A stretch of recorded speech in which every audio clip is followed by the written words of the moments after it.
Okay, Yes. if I were to give an analogy to it, like compulsive spending is like full on eczema, you know. And then like I didn't expect you to say that. Keep it simple. Hi, Pris. Hey, Sope. Just wanted to be invasive and ask you if you've had any impulse purchases in recent weeks or months or days. I don't know how soon it was. Okay, the only impulse purchase that I've made so far that I regret would be like I think I talked about it in a previous episode about like my big warehouse sale Right. spending. Mm-hmm. Okay, but let's not talk Okay. about that because I think that is in the past. Oh. We've talked about this. Let bygones be bygones. Let's not rehash this trauma, okay? You sound like you're about to rehash it. Let's not rehash the drama, okay? Okay. But I think I would say one of the other impulse purchasing or one of the purchases that I made that I kind of regret now would be like gym membership. Oh, okay. Yeah. Do you currently have one? No, but I pay for like sports lessons and individual classes. But I think a gym membership, I think because at the time I was like, oh, gym, I'm gonna be fit. I'm gonna get fit. Don't we all? And then since I all pay there. for it, like I'm gonna go and blah blah blah. But But you then didn't, right? yeah, I didn't. And I think it's normal because like Yeah. one of my impulse purchases was also that, but this was like a long time ago. Obviously, because I don't go to the gym right now. Obviously. I mean, I go for the free version of exercise, which is just running in the park. But Yeah. but I think this gym membership thing is like common lah, you know? Yeah. Because people are like very pumped up, like very psyched at the idea of like, oh, you know, if I get this gym membership package, I will definitely be healthy. I feel like I'm trying to buy like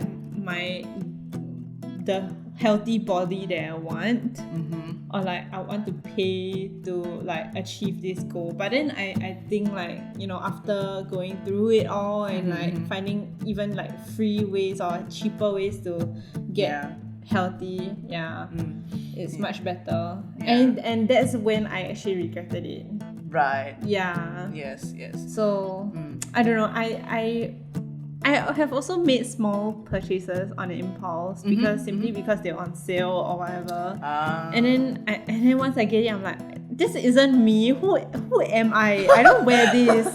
Yeah. You have an identity crisis every time you have an impulse purchase. Yeah.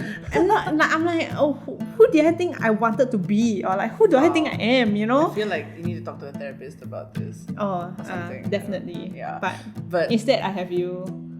And I it's have me, this. therapist light. It's I. Yes. But I think impulse purchases don't have to be big also lah. Like tiny expenses also, like you said. For me, it's like sometimes I just impulsively take the cab because I'm just tired. I'm just like, I'm tired but not tired enough to justify taking a cab. But I just do it anyway. That's like the most terrible because like you cannot like feel it. You know, there's nothing But to you can hold. feel it as it carries you home in comfort. Okay, fine. Like literal comfort. Yes, literally comfort taxi. But that's pretty much. Yeah, so impulse purchases. Yes, that's the topic of the day. In case you haven't noticed already. Yes. Okay, so actually from my experience, I think impulse spending comes from a lot of emotions. So especially when I'm feeling especially emotional and stressed, I tend to make a lot of purchases on Shopee. Right. Yeah. Just putting it out there. Yes. Yes. And I learned from my counselor or like my therapist that when you're feeling overwhelmed with emotion, it's really good to journal, like write down your thoughts. So then I came across this thing called impulse journaling. Oh my god. Wow, two worlds combined It's into literally, one. you get 2 in 1. Yeah. What is this new concept? Yes. Okay, What so, is this concept? Yeah. So what it is actually every time you write down something that you feel like this impulse to buy. Let's say, okay, I want to buy this t-shirt. Okay. Yeah, it's a SpongeBob t-shirt. I want to buy a SpongeBob t-shirt, okay? Alright, you're gonna buy a damn SpongeBob t-shirt? Yes? Yes, correct. And then I'm like, oh my god, I really, really love SpongeBob. Okay? But I know that I don't need this SpongeBob t-shirt. Okay? Yes. I just know that I want to buy it to satisfy my need at the moment. So I write down, okay, SpongeBob t-shirt times 1. Oh. Yeah, and then every 24 hours that goes by without me wanting to buy it, I get 1 point. Okay. Yeah. And then as the list grows, because why do I only want to impulsively buy one thing, right? Of course. As the list grows, every day that you go without buying anything from the list, you get like as many points as there are items in the list. Oh. So let's say you have 5 items on the list and then you don't buy anything in that list for 1 day, you get like 5 points. Okay. So these are like currencies. The points are like currencies. So when you reach like 1,000 points or like 300 points, however much you want to set it as lah, okay? But don't be so like easy on yourself, okay? Like at 500 points, let's say 500 points. Okay. As soon as you accumulate 500 points, you get to purchase something from the impulse list. With those 500 points. Yeah, so that you accumulate from delayed gratification. Oh, okay. So like when you accumulate 500 points, you can get one item off that list. Yes, it's correct. not like I have 500 points to spend. I have 500 points to spend. I'm gonna go on a shopping spree and buy everything. Just one item on the list that you already have, not a new impulse thing. Okay. Okay, that actually is you're kind of gamifying the whole process of delayed gratification. Oh, you're not kind of, you are. You are gamifying it. Yes, and trying to, I think is delayed gratification is a fancy word and all, and like it means something, but it really something. it really helps to really. It's so stupid. To pointify it. To like put points, like a number on what is delayed. You are incentivizing your pain. Yeah, correct. I love it. It's pretty much it. We cracked it. Yeah. Okay, right. So I guess that does help if you are a person who is prone to having these impulses, I guess. Yeah. I don't know about you, but for me, I don't usually feel that way unless it's about like very specific things like for me it's just, I don't know, video games or books or when I walk into Uniqlo.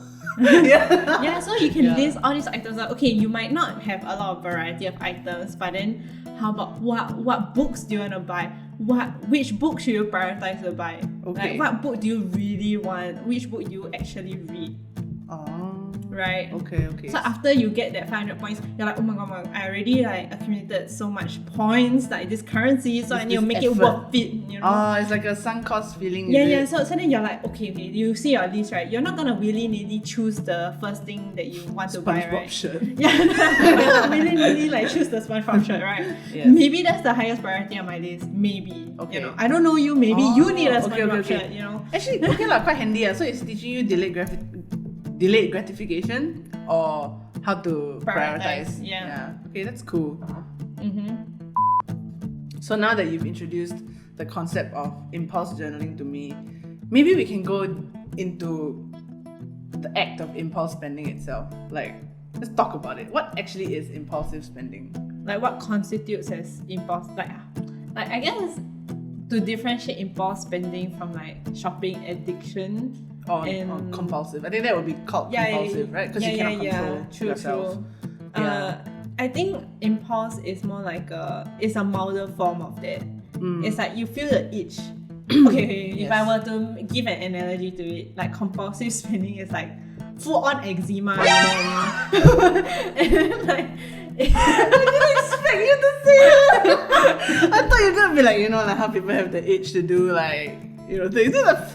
Eczema. Okay.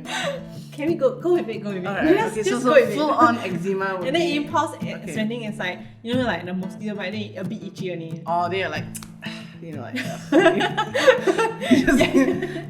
you just bought, then you like touch your face, like impulsive, impulsively. Right. Okay, so I guess that is one way to look at it. Instinctively.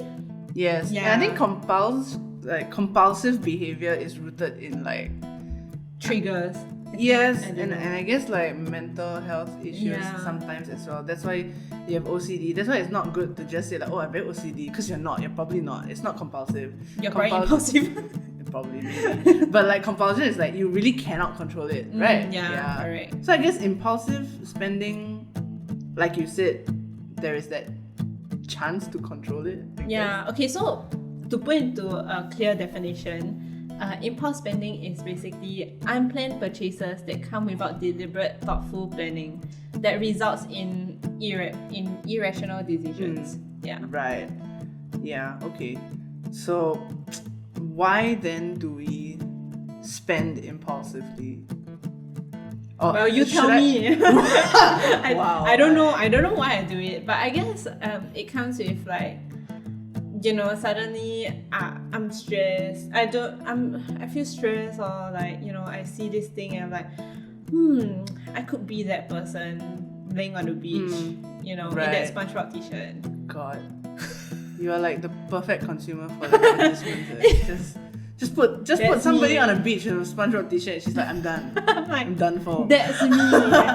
I need that now so that I can also feel as relaxed as that person on the beach. Right. Okay. And this reminds me of that one episode we did about emotional spending. I think this was around CB period. Yeah. Right. We were talking about like what happened to our finances over circuit breaker, and a lot of it was stress related, I guess, anxiety related. At least for me, I think I remember talking to you about like how I would just spend money just like that because I was like trying to cope with a lot of things happening all at once. Or like maybe it's more like, just taking the action of buying something makes you feel like you have more control. Yes. Over your I think we also life or talked about a study before, like hurricane victims. Yeah. They were shown to like have impulsive spending behaviors. They just buy like expensive things, and then when you ask them why, they're like, I just want some control back in my life. Yeah, and like I think it's just human nature to like like after you're facing like an adversity to be like, okay, I need to stockpile like resources. But of course I think maybe that's a very extreme explanation or excuse. Yes. Yeah. That's true. Yeah. But I think it's at the same time, I think it's very normal to feel the impulse to buy because the world is structured in that way to make people have the impulse to buy. Right? Yeah, I guess that's capitalism for you.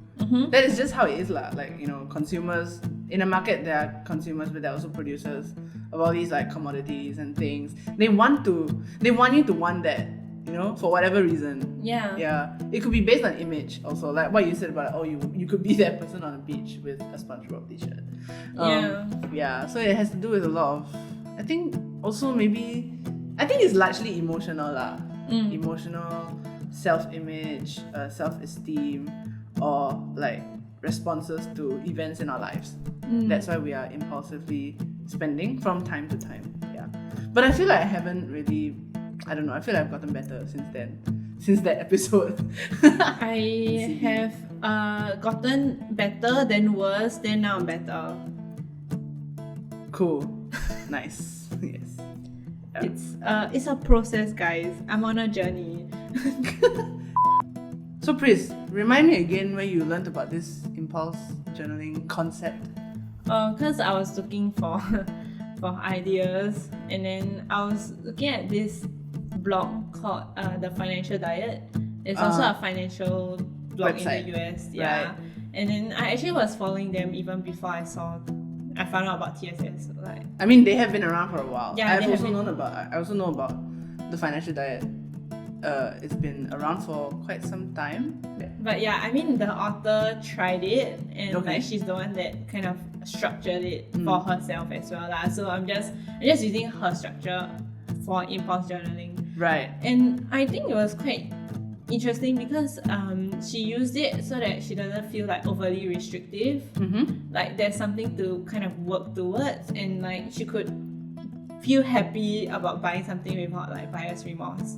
Right. Yeah, because she actually took the time to think about it, and I feel like sometimes when I buy something impulsively, even though I don't regret it, but I feel like bad about it because I didn't really take the time to think about it. Right. Yeah. I think you regret the spending rather than the getting of the item. I don't know.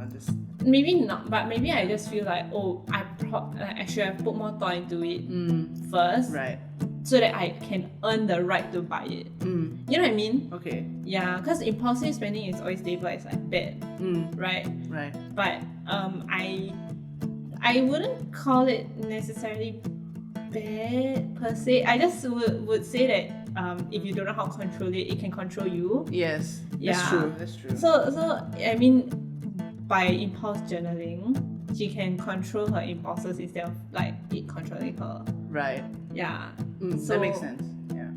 Yeah, so instead of like feeling guilty for like, oh my gosh, I didn't take the time to really think about whether I really need this, like she is like gamifying it. Yeah. And like, you know, the points kind of like make you feel like, oh, it's like I earned this. Right. I earned the right to buy this. Yeah. It's all in the mind. But I guess if it helps, it helps. So were there like, you know, other observations from the article, like other learning points that she took away? Or what else did she, like any other, I don't know, tips?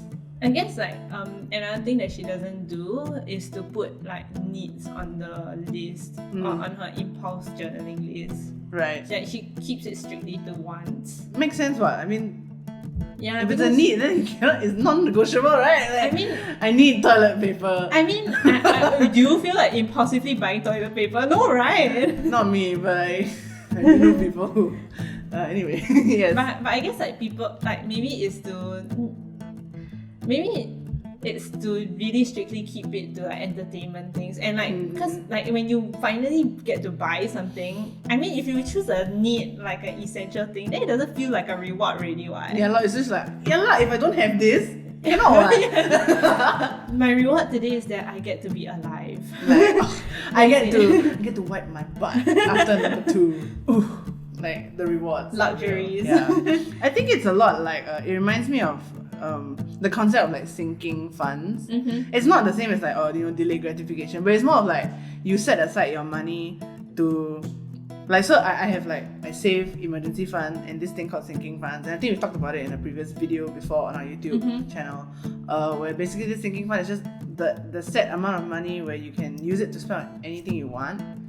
Well, for me it's more of like, at this point it's like rent buffer, but you know what I mean, like you set the money aside so that you can spend whatever you want, so that when the impulse does come upon you like a thief in the night, you're just like, haha, you thought I have money saved up for this for this impulsive purchase. Yes, for such a time as this. I am prepared. But yeah. But what we want to do with the impulse journey is also to like get rid of the guilt that comes with like impulsively buying something also. Yeah. Yeah, because even if I have money put aside to like fund money, sometimes I'm like, shit, I should have like spent this on something else. There's the feeling of guilt that you attach to spending. It's not just impulsive spending, it's just spending in general. Yeah. Which I think most of us can relate, I think. Or like sometimes, I wish I saved this for another item that I want more now. Yeah.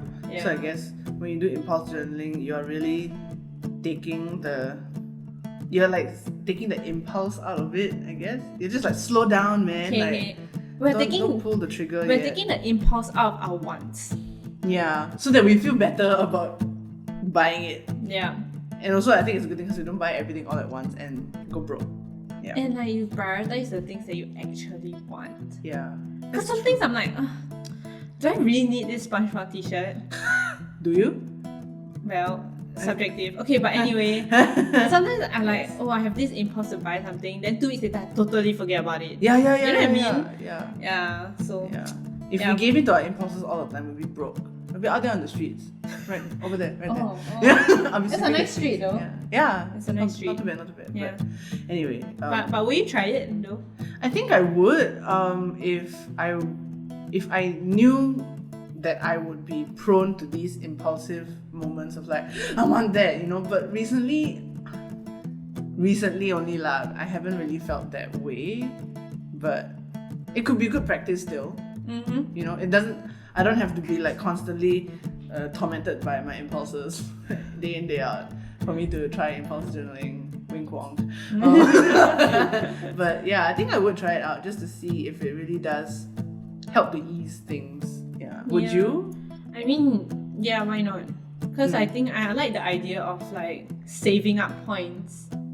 You like the gamification of it all. Yeah, I kind of like that idea, and I like it. I like that there's some tangible aspect to delayed gratification instead of just like, okay, you need to wait, but I'm like, how long? How long do I need to wait? Right. You know what I mean? Is this what it's like when you talk to yourself? I say a special t-shirt. What? I want hard. Wow. Yeah, I get it. Yes. Yeah. So, what do you think we can do to like start on it? I think just start by listing out. Okay, like let's say now, and then you just start listing out the things that you want to buy. Yeah. And you haven't bought it yet, but you're thinking about it. Yeah, or maybe like out. look at those things in your shopping cart. You know, people like to put things in the shopping cart. They feel like yes, I want all of this. Yeah. Maybe we. Then you write it down. Then you clear a card. Then you see. Then you wait until you accumulate those points. The true test. And then one day you might look in your journal and be like, what the heck is this? I don't even remember this. And then you can just cancel it out. Oh my god, yes. Yeah, that's true. That's a good way to start. Look at your shopping carts, people. Yeah. Sometimes I do bookmark pages of things that I want also. So I should probably go and look back at those.